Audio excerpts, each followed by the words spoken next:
सुमित चौधरी इस वक्त हमारे संवाददाता गाजा बॉर्डर से तमाम जानकारियां दे रहे हैं और हाइफा से हमारे सहयोगी मनीष झा हमारे साथ मौजूद हैं।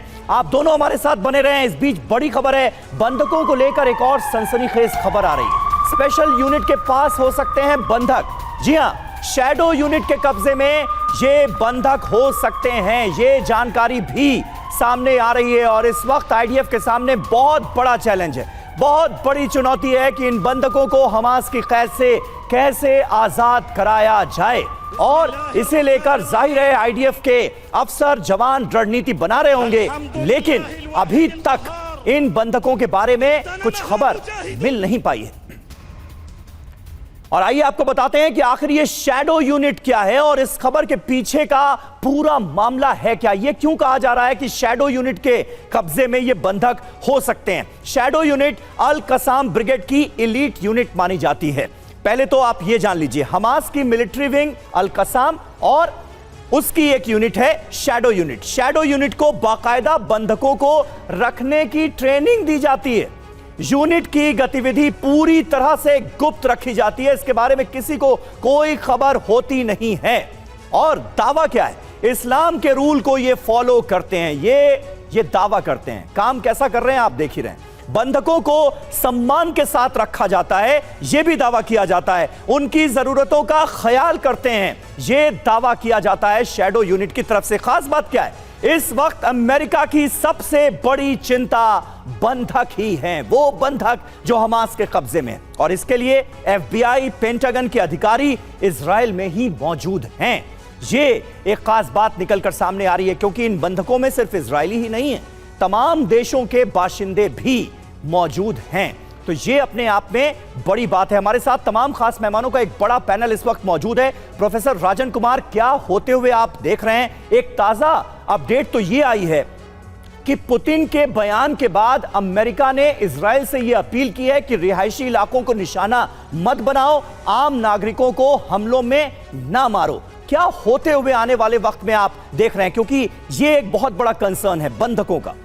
देखिए, बंधकों का कंसर्न है और चूंकि गाजा चारों तरफ से एक ब्लॉक टेरिटरी है, तो वहाँ पे यूनाइटेड नेशंस ने भी यही बोला है कि जो हमास ने किया है वो एक टेररिस्ट एक्ट है, उस पर एक्शन लीजिए, लेकिन जो कानून है उसको वायलेट मत कीजिए। यानी कि सिविलियन बच्चे और जो महिलाएं हैं उनको भी बचा के रखना एक जिम्मेदारी होती है।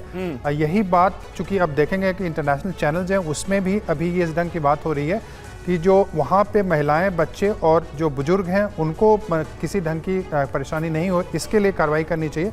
तो यूएन के यूनिट वहाँ पे हैं ऑलरेडी, ह्यूमैनिटेरियन यूनिट वहाँ पे हैं, लेकिन सबसे दिक्कत है कि वहाँ पे पानी बंद है, अभी इलेक्ट्रिसिटी बंद है और हॉस्पिटल्स पे भी अटैक हुए हैं। तो इस कारण से लोगों का है कि वहाँ पे हमास पे अटैक होना चाहिए, वहाँ पे जो सिविलियन है उस पर अटैक नहीं होना चाहिए। ठीक है। और देखिए सर, इस बीच एक और बड़ी खबर, इजराइल पर आमने सामने पुतिन और बाइडेन आ गए। जैसा ही मैं आपको बताया, पुतिन के बयान के बाद जो बाइडेन को रणनीति बदलनी पड़ी है। पुतिन ने अमेरिकी एक्शन पर सवाल उठाए थे, यूएस एयरक्राफ्ट के मूवमेंट पर सवाल उठाए गए थे। जो बाइडेन ने इजराइल को कहा सिविलियन को ना करे टारगेट, मिडिल ईस्ट को एकजुट कर सकते हैं।